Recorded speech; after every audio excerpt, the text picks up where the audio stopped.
I am 48 years old. I am a man married to a woman who is now 40 years old. She has 2 children in her life from a previous relationship, a girl of 17 and a boy of 12. Their father left the family and subsequently disappeared from their lives. She was coping with raising the children on her own. When we met, the children were 11 and 6 years old. 2 years later we married, and by then they had started calling me dad. Welfare allowed me to give them all the support they needed. I loved them as my own and even considered adoption. However, when the consent of their biological father became necessary, he, knowing of my wealth, began a custody battle. The situation became more complicated last year when my stepdaughter misused an emergency credit card. After learning that she had turned her money over to her father, we penalized her for misusing the card, but allowed her to spend her allowance as she saw fit. She wanted an increase in her allowance, but we refused, which led to conflict and accusations against me. The situation was exacerbated by an unexpected visit from social services and the police after the stepdaughter reported abuse. This was a scheme by her father to extort money. However, my stepson stood up for me, and after an investigation, all charges were dropped. Nevertheless, the conflict came to a head when I decided to remove my stepdaughter from my life and end my financial support, after which she moved in with her father. Over the summer, the stepdaughter tried to apologize, but I was unable to resume communication with her. This year, I am planning a trip to Paris for Christmas with my wife and stepson. During this time, my stepdaughter tries to apologize to me again.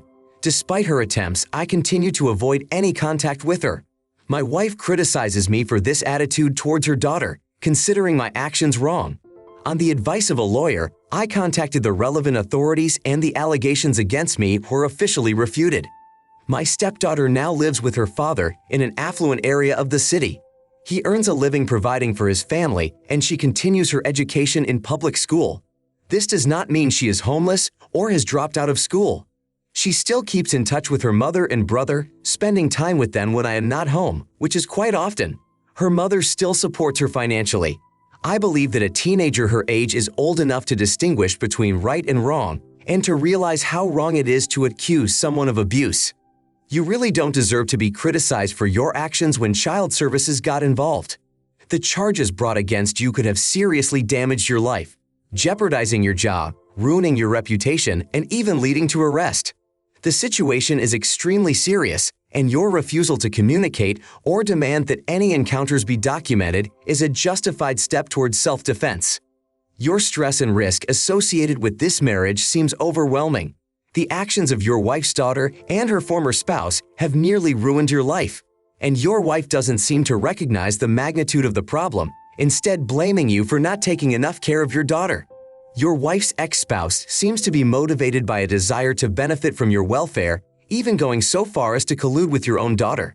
Your wife, on her part, seems to expect you to continue to drag her daughter into your standard of living in hopes of material benefits, including funding for education.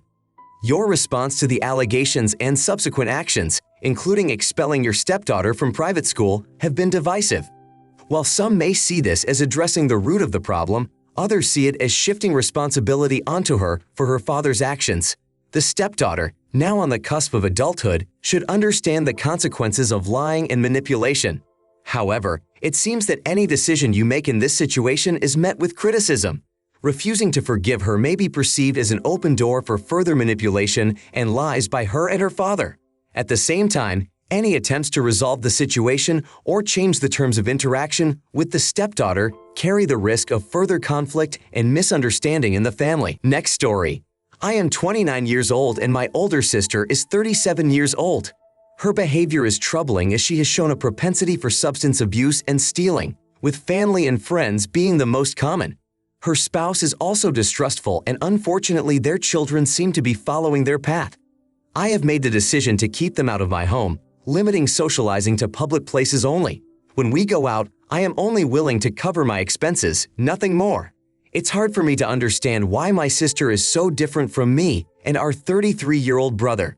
After all, we are both educated, have built careers, have stable relationships, and are raising good children. My sister was always a rebel, refused to follow the rules, and didn't like taking care of me as a child. She left home at 18, spending her education funds on traveling. This year, as I plan to celebrate Thanksgiving, My mother informed me that my sister and her family would be in town. She hadn't been here in 4 years and asked me to invite them. I declined, recalling past incidents. Mom expressed her desire to gather the whole family, but I remained adamant. After their visit, Mom's belongings went missing, which only confirmed my fears. Mom called me to complain about the missing items, but when I reminded her of past thefts in my home, she accused me of being cruel for bringing it up. You shouldn't blame yourself. Your sister is 37 years old, and her past shows a long string of ambiguous behaviors. Your mom tried to put the blame on you by inviting them into your home and was surprised when the obvious events occurred. The question arises as to how you could not have foreseen this outcome. Given your sister's age, it is clear that Mom cannot be considered naive.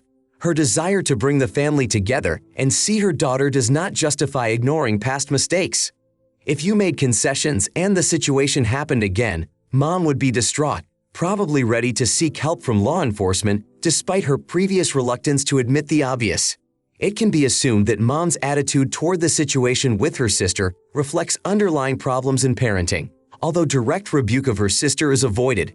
Issues of parental influence and responsibility may play a role, but this is just a guess. The mother appears to continue to deny the reality of her child's behavior. However, what has happened may be a wake-up call for her, although it is not guaranteed to change the situation. Now I want to tell a different story. My husband is 27 years old and I am 26 years old. We recently became parents to our beloved daughter Mia. Because I am not a particularly social person, I have taken it upon myself to organize gatherings with our family and friends in an effort to make them comfortable for Mia and me. Not surprisingly, everyone is crazy about our baby girl and eager to capture moments with her. At the same time, I insist that Mia's images stay off social media until she can consent to it herself. Despite this, taking pictures of her is allowed, but publishing them online is not. In the last 3 months, there has been an increasing admiration for Mia. I often hear from relatives how they would like to eat Mia because of her incredible cuteness, which, to be honest, I find not only odd but also quite disturbing. My requests to stop were met with claims that I was exaggerating. The situation escalated a couple days ago when my sister-in-law Anna showed me a video of a woman jokingly pretending she was going to eat a baby's foot sandwiched between 2 slices of bread. Anna expressed her desire to do the same to Mia, calling her extremely cute. This caused me great indignation, and I could not refrain from reacting harshly. I openly expressed my rejection of such remarks about Mia, calling them intrusive and unacceptable. My words caused Anna to take offense and leave. What followed was a series of calls from relatives and family friends criticizing my response and accusing me of being excessive. Despite support from my husband and my parents, who also found their behavior inappropriate, I would like an outside opinion. Edited. Even my friends who were present when my sister-in-law made her remarks agreed that such language sounds odd and causes discomfort. This becomes especially noticeable when such comparisons happen all the time. I brought it up repeatedly, pointing out how uncomfortable my husband and I feel when conversations come up about Mia in this way. In the course of a short conversation of 5 minutes, such references can be repeated 3 or even 4 times, which seems excessive to us, especially if there are days when we hear it over 200 times. Yes, we even kept a tally. One has to wonder if cultural differences play a role here. After all, in many languages there are expressions like "I love you so much I could eat you" used as endearments when talking to children or to express deep affection. These phrases may be perceived as quite normal and even affectionate, containing nothing strange. Some feel that the reaction was overly emotional, but it is important to consider that the status of a new mother experiencing hormonal changes deserves special attention and understanding. After acknowledging that some statements may have seemed unpleasant, it should be taken into account that there may be something more behind the situation, perhaps a cultural difference or some peculiarities of upbringing.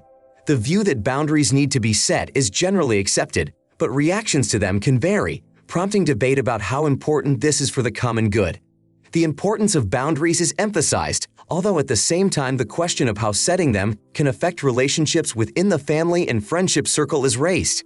Instances are described where strict rules can lead to alienation of loved ones and even a lack of support when it is most needed. The possibility of unintentional damage to relationships with loved ones is pointed out if conflicts escalate due to ill-considered decisions. It is suggested that it may be worth softening one's stance and trying to understand the motives of others who, despite the seemingly frivolous nature of their statements, have no intention of causing harm.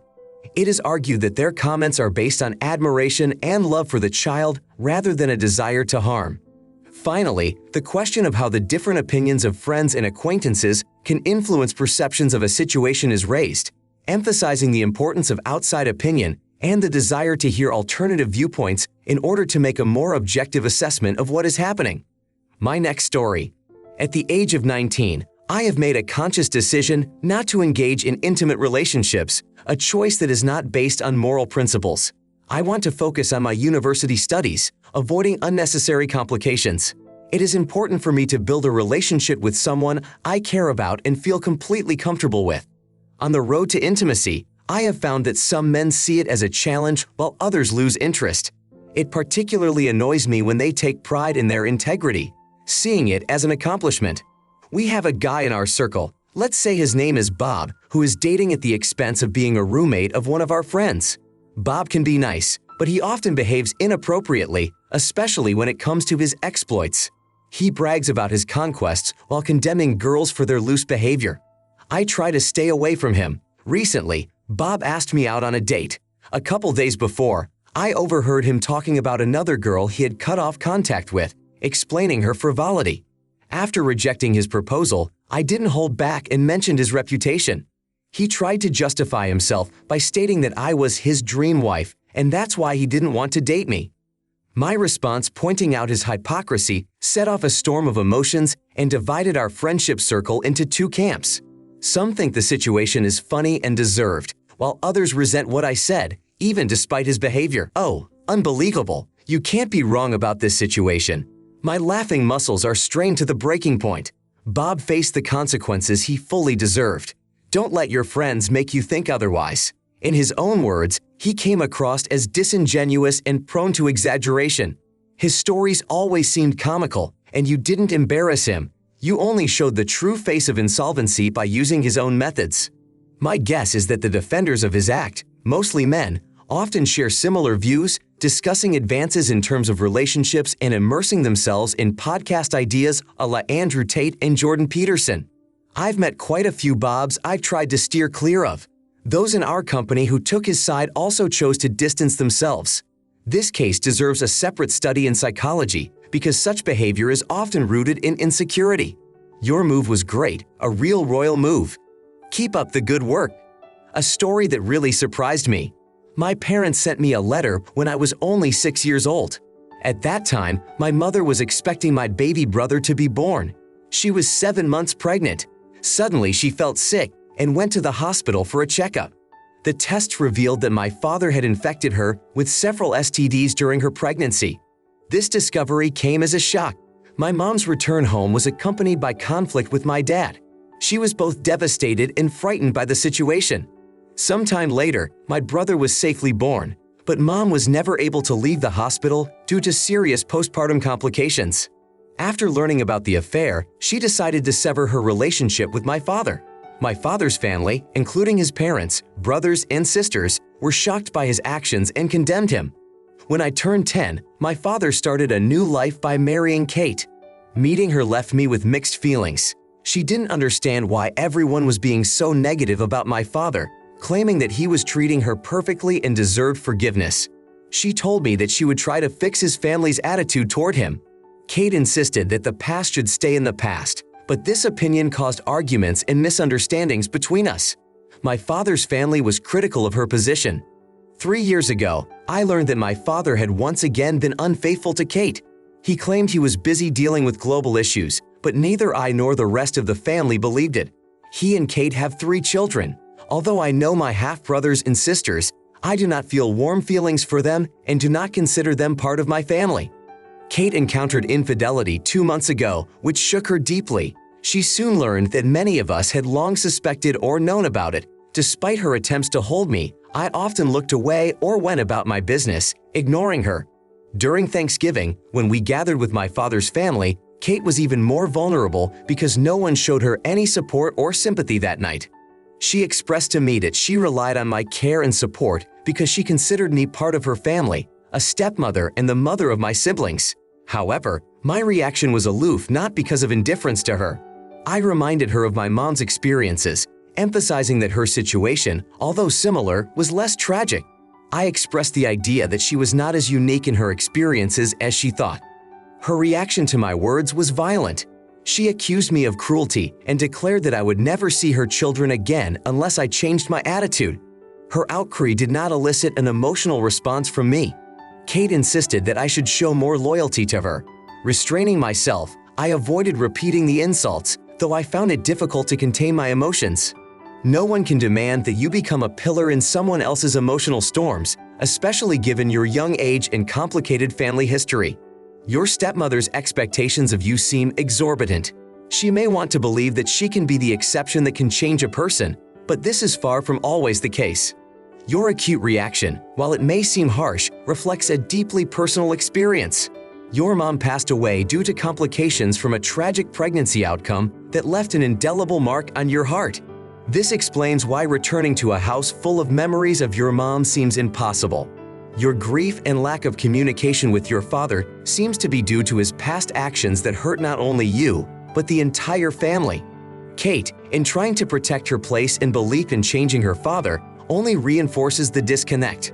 Her misunderstandings and expectations seem unrealistic in the context of past events.